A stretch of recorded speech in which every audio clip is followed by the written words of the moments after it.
لهنا دايرين علم اسرائيل. غير في حفصه كركرتها للتحقيق. بدكم تروحوا على السفاره الاسرائيليه، اوكي، بدكم تروحوا عندهم تحكوا لهم انه احنا بدنا نطالع فيزا. ميلي عمها جنرال تقولوا نحن نحب الدين اليهودي. يعني ما بتعتذر من حدا ولا من رينا وحفصه انهم لا رينا وحفصه خواتي، ليش اعتذر منهم؟ قال لكم طز فيكم وطز في دولتكم.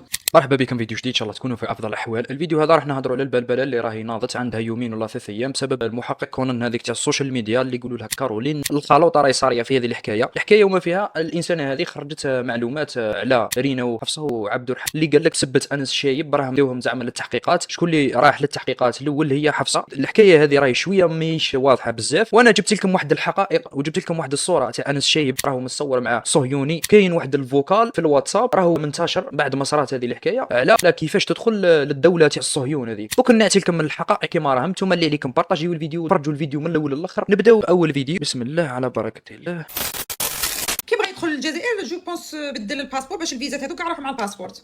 راح وقت جا وقت كيدير ضجه في الجزائر وتحققت الجزائر، لقاو باللي عنده عائله ساكنه ثم. هيا الجزائر بدات التحقيق، عيطوا الحفصه دارت التحقيق وكملت التحقيق. جو بونس شدوها 6 سوايع ولا 7 سوايع. من بعد كي عيطوا لرينا ماهيش حابه تروح باسكو راهي تقول له راهم مطمعينها مسكينه. انا جو بونس غادي تجيبها غير في روحها كارينا. من الاحسن تروحي ديري التحقيق تاعك. هذا اللي راه يعيط ويضرب عليك في التليفون راهم يحوسوا عليه شكون. وقالوا سيتينا امي تاع راجل صاحبتك راهم وصلوا له. ايوا هذاك الانسان اللي جا للبلاد تهضر الانس، صارت معاه مكالمه، قالوا له خرج واعتذر زعما. شوف كيفاش تلبق الموضوع من جهتكم.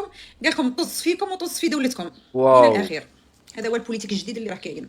إيه الله يبارك خويا، راه صاري كوارث وحنا ما على بالناش. بصح الحاجه اللي محيرتني ولا السؤال اللي حيرني دائما، الانسانه هذه ولا المحققه كونان هذه منين راهي تجيب في المعلومات هذو يكونوا عند الدوله؟ انت منين تجيبيهم؟ والسؤال الثاني، مادام خرجتي الحكايه هذه ولا القصه هذه، دوك الناس باش تصدقك لازم تعطيها ادله. انت راكي تهضري غير بالحكايات ما عندكش ادله. هذه ثاني حاجه. وثالث حاجه، هذه الانسانه مهما واش راح تهضر ولا مهما واش راح تقول لك حكايات على الناس هذو، بالنسبه لي انا ما نصدقهاش. شتو تكون الحكايه تاعها كاينه وصحيحه وكتا نصدق المعلومه هذه ولا وقت نصدق الحقيقه هذه حتى تنظر لك من عند القنوات الجزائريه ولا من عند السلطات يخرجوا لك ببيان يقول لك الاشخاص هذو جابوا انس شايب للجزائر وداروا بلبله بسبه دوري دارت. بعد ما داروا زعما تحقيق معمق في القضيه تاعو لقاوه باللي عنده جنسيه صهيونيه والله عنده اقارب من جنسيه صهيونيه، ثم تولي صح نقدروا نصدقوا المصدر هذاك. هذا واش راهو كاين والله هذا واش راهو متداول الفتره الحاليه. نزيدوا نشوفوا الفيديو الثاني.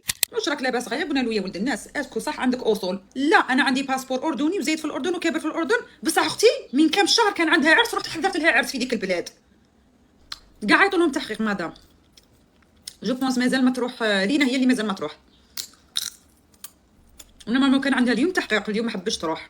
السؤال اللي نزيد نطرحه عليك انت مادام هضرتي مع انس شايب، ليه ما نظرتيش المحادثه اللي بينك وبينه والهضره اللي هضرها تاع يعني ما نستعرفش بيك ولا ببلادك، تسمى ما يستعرفش بالدوله تاع الجزائر، وهو راهو كان عنده حماس كبير باش يجي للجزائر. هذا السؤال لازم تطرحوه انتم في العقل تاعكم وتزيدوا تعمقوا فيه مليح. دوك حاجه اخرى اللي زاد محيرتني، دوك انت كتعودي تهضري في حكايات تاع الجزائريات ولا الجزائريين ولا مشاهير الجزائر ولا المفيد، راكم تخرجوا لي فوكال، تخرجوا شراو صاري بيناتكم ولا المحادثات اللي بيناتكم. دوك الانسان هذا انس ليه ما خرجتيش المحادثه اللي بينك وبينه كما راكي تقولي تواصلت معاه؟ كاينه حاجه اخرى اللي نقدر نقولها لكم، هي انه العباد اللي راهم شغل في السفاره ولا الله اعلم المهم من دوله الجزائر، كاينين مثلا نقول حركيين والله هما اللي راهم يوصلوا المعلومات هذو للانسانه هذه. خاطركش من المستحيل باش انت انسان عادي ولا مشهور يجيوك معلومات تاع الدوله. معلومات الدوله لازم يبقاو عند الدوله فقط، ما يخرجوش للشعب. الدوله هي اللي تخرج لك المعلومات الصحيحه ولا المعلومات اللي راهي من الدوله بسبب الضجه هذيك. دوك السؤال اللي نزيد نعاودوا لكم، لازم تطرحوا انت في عقلك الانسانه هذه ولا الناس اللي كيما هذه منين راهم يجيبوا في المعلومات. نزيدوا نتعمقوا مليح شكون اللي راه يمدلها في المعلومات هذو. دوك باش هي تكون قاعده في رحمه ربي وتروح تتبلى بمعلومات حساسه كيما هذه المعلومات، مستحيل تدير كيما. والانسانه هذه راهي ممنوعه باش تدخل للجزائر لانه لا راهي دايره بوليتيك كبير. وكاينه واحد الفئه اللي راهي محيرتني في البنات وفي النساء والاخر راهم يتفرجوا فيها ويتبعوا فيها قلبوا رب. الانسانه هذه واش راهي تمد لكم والله واش راهي تفيدكم في حياتكم؟ هذا ما كان السؤال هذا ما نحتاجش باش تجاوبوني انا، جاوبوا نفوسكم وحدكم عليكم برك، هذا ما كان، لانه الانسانه هذه ولا الاشباه اللي كيما هذه راهم يفسدوا لكم في العقليه تاعكم انتوما، ويزيدوا يفسدوا لكم في العقليه تاع ولادكم اللي راهم جايين المستقبل. هذه باه ديروها في بالكم. شوفوا دوك راح نوليو شويه اللور في الحكايه تاع دوري دارت، ونشوفوا انس هذا واش قال على القضيه هذه، وهل اعتذر ولا ما اعتذرش. درنا لكم الفيديو ومن بعد نكملوا ونروحوا واحد الحقائق اللي المخ تاعك مش راح يستوعبها. ودوري انتشرت. لا لا، هاي الكلمه هاي اشاعات من الناس، انا ما برضى حدا يحكيها. طب الناس اللي فهمتك غلط ما من بيهم. الجزائر، الموقف كالتالي انه رينا الميك اب ارتست وحفصه رحتوا على الجزائر، قالوا انك استغليت طبعا كل شهرتك. الحب لاهل الجزائر، طبعا اكيد. احلى والله، هاي البلد لها عشق خاص. قبل ما تزورها، قبل ما كان في اي شغل. تعزمها، عزمت معك رينا وحفصه. اوكي. ورحتوا على الجزائر، واول ما نزلتوا على الجزائر حاجت الدنيا على السوشيال ميديا، ووصل الخبر للسي ان ان حتى لما عملت اشكاليه غير مقصوده لحفصه ورينا. واو. هاجموهم هاي كثير. ما صار في اي اشكاليه، هاي كلها اشاعات. وين اشاعات؟ نحن شفنا. هاي كلها اشاعات. فيش اللي صار انه انا نازل على بلد لاول مره بنزلها، وانا رينا بعتبرها اخت كبيره لإلي، وفرق العمر كبير بيننا، وحفصه نفس الشيء بعتبرهم اخواتي الكبار. ما شاء أنا ما الله. كنت أعرف اي حدا بالجزائر، زي اي بلد عادي ما بعرف، وكنت حابب انزلها لانه عندي جمهور معين، كان جمهور صغير يعني، ونازل على الجزائر اشوف البلد واشوف الجمهور اللي عندي، فانا ما كان عندي اي علاقه تربطني مع اي حدا من الجزائر غير رينا وحفصه. ما بعرف اصلا شباب جزائريين مشاهير. فرينا لما انا التقيت فيها بعيد ميلاد بمناسبه بمشاهير، تعرفنا على بعض، قلت لها والله حابب ونفسي انزل على الجزائر، قالت لي ولا يهمك اكيد، انا بعتز ببلدي وبحب انه الاشخاص اللي المشاهير اللي زيك مؤثرين يجوا يشوفوا البلد ويشوفوا البلد تاعتنا ويشوفوا عاداتنا وتقاليدنا، يعني شكرا لك انه بدك تفيدني. قالت لي انا رح اوصلك بصديق قريب لي زي اخوي، هو اللي رح يظبط لك الطلعه هاي كلها السفره، ولك تكون راضي ومبسوط. قلت لها جد بتحكي؟ قالت لا. قلت لها مو مصدق انه خلص انه تظبط السفره وانا حلمي اسافر على الجزائر. اجى هذا الشخص اسمه عبد الرحاب، بوجه له كل التحيه، هذا اخ لي اخي كبير بالجزائر.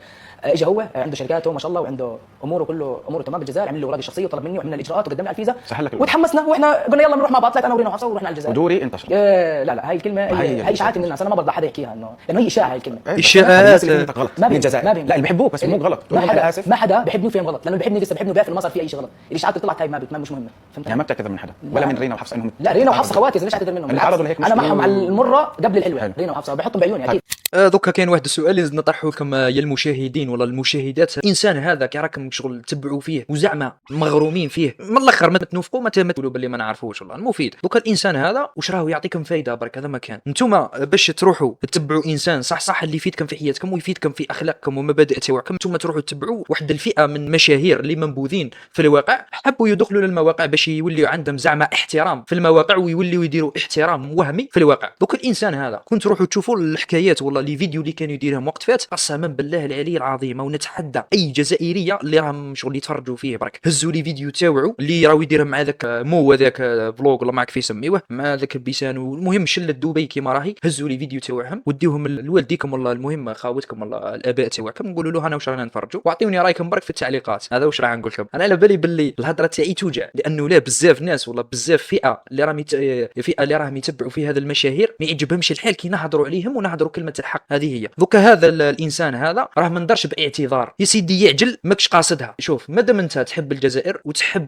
شعب الجزائر ولا المتابعين اللي راهم يتبعوك من الجزائر، قول لهم انا اسف على واش حدث بسببي، انظر باعتذار هكذا، تقدر بهذاك الاعتذار تسكت الناس اكل. هذا ما كان، على الاقل درت قيمه للمتابعين تاعك برك اللي راهم من الجزائر، ودرت قيمه للجزائر اللي عطاتك فيزا ودخلتك. ودوكا قال لك باللي نعتذرش من رينا وحفصه لانه راهم خواتاتي، الاخت تاعك راهي في المنزل، هذو ماهمش خواتاتك، هذو كي نوليو بصح هذو ما عندهمش علاقه بك طول، لانه له انت ماك المحرم تاعهم، ماك واحد من الاقارب تاعهم، ما عندك حتى صله بهم. دوكا راهم يجيبوا لكم في واحد العقليه تاع دايثه وتاع طحين اللي حابين يوصلوها لك وتولي عاديه ويروجوا لها بكثره. شوف نكونوا صريحين، في دبي الامورات اللي خارجه الطريق كاينه ثم، دعيو الشر، الطحين، الذل، الرخص، جميع المحرمات كاينه ثم. نهضر لك من الجانب تاع المؤثرين، لانه له المؤثرين هذو ما عندهمش شغل مرجعيه للدين تاعهم، والله تلقاه مسلمين يا اخي بصح ما عندوش مرجعيه تاعو للدين، ماهوش يطبق شرع ويقول له الدين تاعو. كيما الانسان هذا اللي راه يقول لك باللي راهي اختي، اختك في الدين بصح ما عندكش صله بها، ما تقدر تريح معاها، ما تهضر معاها، دير معاها كيما يقولوا تروحوا تسافروا مع بعضكم، والله تتلاقاو في حفلات اللي راهم بكثره في دبي. انا قلتها لكم في الفيديو اللي فات تاع الحفل تاع رينا، قلت لكم باللي راهم حابين يجيبوا عقليه تاع دبي يوصلوها لنا في الجزائر، باش يوصلوها ولا باش يقدروا يوليو يديروها، يدخلوها لك زعما باللي هما راهم ظراف وهما راهم تعبوا في حياتهم، شغل غير هي برك تعبت في حياتها واش قات ودارت. ام كاينين بزاف بنات قسما بالله العلي العظيم غا تعبوا صح بصح والله ما ترضى باش تبين روحها، دايره دارها دايره حانوتها، بصح والله العلي العظيم ما ترضى باش تبين حياتها ولا تبين واش راهي دايره في حياتها، والله تنوى تولي تذل خويها وخوها ولا العائله تاعها بالطريقه البشعه اللي راهم يروجوا لها هما. هذه باش ناكدها لكم، وما كانش اللي يجي يغلطني في الهضره هذه اللي كنت نهضر فيها، لانه له هذه الهضره هذه راهي واقعيه وكم على بالكم بها وكم تشوفوا فيها، وكم على بالكم باللي راهم حابين يفسدوا المجتمع الجزائري بهذه التصرفات هذه اللي غير اخلاقيه. دوكا نروحوا نزيدوا نشوفوا فيديو اخر خرجته قالت لك باللي زعما الانسانه هذيك رينا ما راحتش للتحقيقات. شوفوا الفيديو ومن بعد نكمل. الجزائريه جات غير في حبسه كركرتها للتحقيق، ميلي عمها جينيرال كما هي راهي تقول، ورينا لحد الان ما راحتش. راكي حطيتي البارح بوست في السناب شات قلتي لهم روح التحقيق، ما رحتيش تحقيق رينا، ما رحتيش. كي تروحي التحقيق انا نخرج نقول راح التحقيق. الله يبارك. هي تخدم الدوله جات غير في حبسه كركرتها للتحقيق، شدتها 5 سوايع.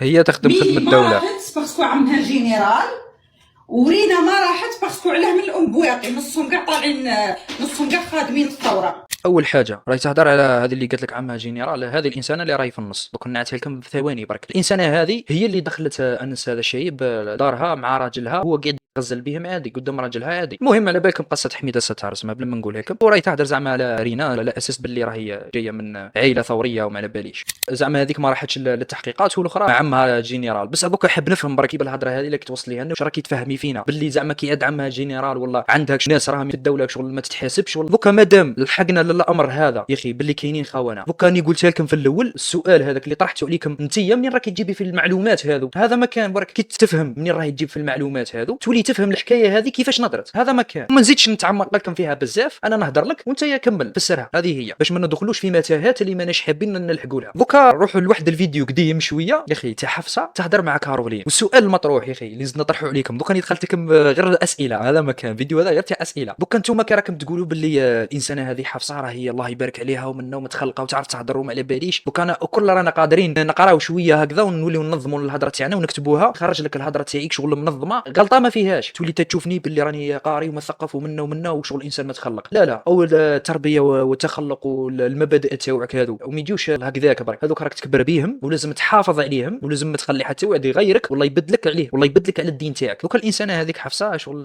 راهي تبين لكم في صوره مليحه. انا مانيش نهضروا في حياتها الشخصيه، نهضروا واش راهم يبارطاجيو لنا في المواقع فقط، في واش رانا نشوفوا في لي فيديو. تتكون قاعد في رحمه ربي وما يخرج لك واحد دي فيديو لا حول ولا قوه الا بالله. معليش دوك انت مادام تقولي شغل تواصلت معاك تبد الحكايه تاع دوري دارت، نخليكم تسمعوا واش راهي تهضر ومن بعد نمدوا لها واحد الرد شباب. كارولين شاهيناز الجزائرية. يس. طيب انا كارولين ما كنت قريبه منها، كنا اساس متابعين بعض. اوكي. وبعدها فتره البوليميك تبعت وصلت معي وتكلمنا بالموضوع. حلو. فكانت واقفه معي خلف الشاشه مش قدام الشاشه، وما بنسى ابدا وقفتها وما بنسى كلامها المشجع. وانسانه حرفيا قلبها جدا طيب وابيض، وحبيت اقولها بهذا المنبر الله يوفقك ان شاء الله في حياتك. اللي قلبنا كحل على دبي عين تشيل وعين تحت. حلو.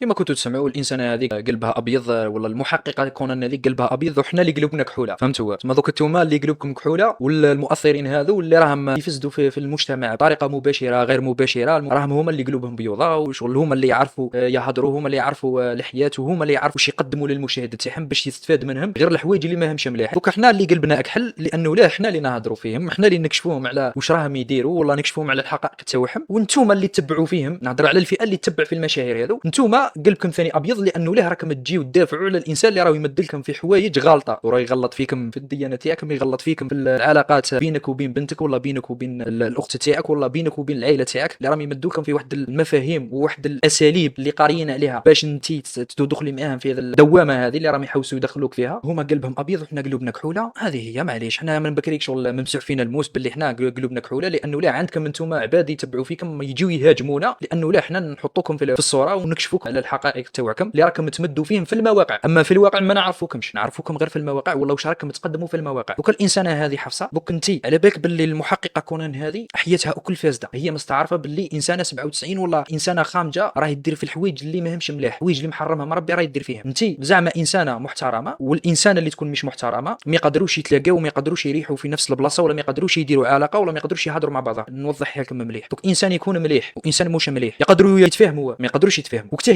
يتفاهموا كيعود عندهم مصلحه، والمصلحه هذه تخدمهم في زوج. يعني بديت نفهمكم وان شاء الله بديتوا تفهموني. دوك يعود عندهم مصلحه ويتفاهموا في المصلحه هذيك، ينظروا لك بحكايات وهميه فقط، لانه لا كاينه مصلحه بيناتهم. كي يقضيوا على المصلحه هذيك ولا تخلاص المصلحه اللي بيناتهم، غدوه الانسان المليح واللي ما مش مليح غدوه يوليو يضربوا بعضهم، غدوه يولي تلقى الانسان اللي مش مليح يهضر في هذاك والانسان المليح يهضر في هذاك. ان شاء الله تكونوا وضحت لكم الصوره. دوك هذو لكم تشوفوا فيهم راهم يمدوا لكم في واحد العقليه، هي العقليه هذه مسمومه، ومسمومه ما تبانلكش انت كي تفرج تبان لك باللي حاجه عاديه. لا هي هي مش حاجه عاديه، هما راهم يخدموا لك على 4 سنين 5 سنين للقدام. نفس العقليه تاع اليهود. اليهودي كيعود يخطط لك على 10 سنوات 20 سنه 100 سنه عادي، يدير لك تخطيطات ويخليها حتى لولاد ولاد ويمشيو عليها. نفس الشيء هذا ثاني راهم يخدموا نفس الشيء، يخدموا بعقليه تاع اليهود. دوك نروح نعطي لكم واحد الفيديو تاع انس الشايب كيفاه راح لفلسطين، والسؤال المطروح كيفاش يقدر يدخل لفلسطين. وعلى ما اظن راني سامع بلي الانسان هذا فلسطيني والله اعلم. نعطي لكم الفيديو واعطيوني رايك. كما راكم تشوفوا في الفيديو هو راه مدير فيديو عادي نورمال وراه فرحان كراه ثم في القدس وهز الاعلام تاع فلسطين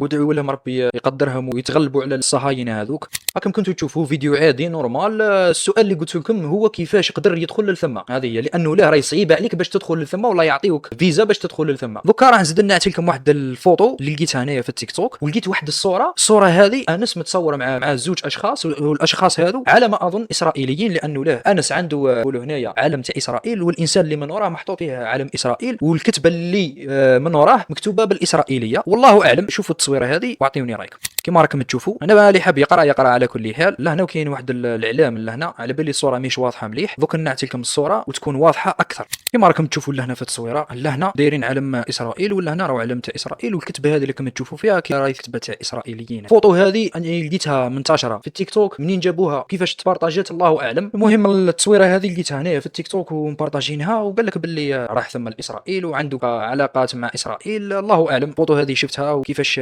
تبارطاجيات ولا شكون اللي بارطاجيها الله اعلم، راه كاين واحد ثاني بارطاجيها. كما كنت نعطيها لكم، والتصويره اللي نعطيها لكم شغل نزلت وضحت فيها شويه. كما كنتوا تشوفوا في التصويره حقيقيه مش حقيقيه الله اعلم. كما اللي رانا نشوفوا فيها هي تبان حقيقيه، وعلى ما اظن كاش كيفاش تخدمها زعما بالاي اي، لانه لا صعيبه باش تخدم تصويره كيما هذه، وما على بالناش حنا الا كاينه منها ولا ما كانش. دوكا راح نعطي لكم واحد الفوكال. هذا الفوكال كاينه واحد الانسان شغل قاعده تنصح فيهم كيفاش يدخلوا زعما لفلسطين ولا لاسرائيل، ومن الفوكال هذا لازم المخ تاعك يولي يخدم مليار في المية باش تفهم باللي صعيبه باش تدخل ثم، ولا صعيبه باش يعطيوك فيزا باش تدخل ثم. شوفوا الفوكال هذا ومن بعد نوليو نختموا الفيديو. اول حاجه كما راكم تشوفوا قلت لك صوت مخرجه نور، وهي تقول لانس وبيسان لازم تقولوا نحن نحب الدين اليهودي. كما راكم تشوفوا واش راه مكتوب. لا يا انس قال دمي فلسطيني لا تعليق بعد هيك بظن، والله اعلم. راكم تشوفوا واش راه مكتوب، واللي حاب يقرا يزيد يقرا. المهم انا دوكا راح نعطي لكم الفوكال هذا وسمعوا مليح واش راح تهضر. فانتوا اساميكم التنين اوريدي صارت مسجله ريجسترد از انه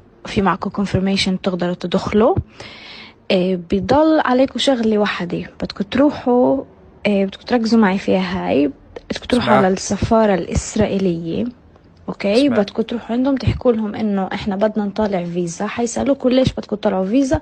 انتوا هم ما تحكوا لهم شغل، ما تحكوا لهم شركات، ما تحكوا لهم اشي، لانه هون هن بياخذوا فكره انه حتروحوا ما حترجعوا، فما بيعطوكم الفيزا.